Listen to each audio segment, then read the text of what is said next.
Alors, M. Villeneuve, d'abord, au nom de l'Institut Jean Garon, j'aimerais vous remercier d'avoir pris la position que vous venez de prendre. L'Institut s'était déjà prononcé en faveur de la défense des terres de la Sœur de la Charité. Oui. Alors, un seul coup d'œil suffit C'est magnifique. normalement à convaincre Et tout à fait quelqu'un. que de la fontaine de Tourny au Parlement, on les voit très bien. Hein? D'accord. C'est magnifique.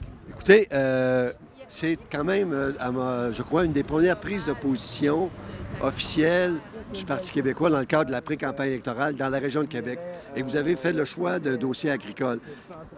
Pouvez-vous nous expliquer la raison de ce choix? Il y aurait quand même eu d'autres dossiers C'est vrai. brûlants. Oui, c'est vrai, vous avez raison. Mais c'est un dossier que moi, je porte depuis plusieurs années, la protection et la conservation de nos terres agricoles. Et c'est un dossier où je dénonce depuis plusieurs années l'accaparement par des fonds privés. C'est pas à défaut d'avoir essayé à l'Assemblée nationale que le gouvernement, finalement, accepte de poser des gestes pour mettre un frein à cet accaparement et financiarisation des terres agricoles. C'est ce que j'ai essayé, mais le gouvernement ne veut pas bouger pour des raisons occultes et obscures. À vous de leur demander pourquoi ils ne bougent pas dans ce dossier-là. Puis je vous dirais, mais c'est pas la blague, c'est sérieux. Jean-François Lisée est un amoureux de l'agriculture. Et je vais vous donner un exemple très, très clair de cela. Rappelez-vous que dans le cadre des compensations du fédéral pour l'accord Canada-Europe, on s'est abstenu sur le vote. Pourquoi on s'est abstenu? On s'est abstenu parce qu'on disait, vous abandonnez nos producteurs laitiers et fromagers.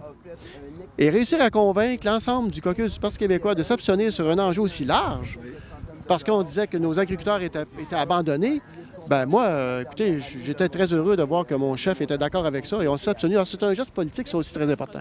Vous avez, ce matin, tendu la main au Parti libéral et à la CAQ pour adopter des positions similaires.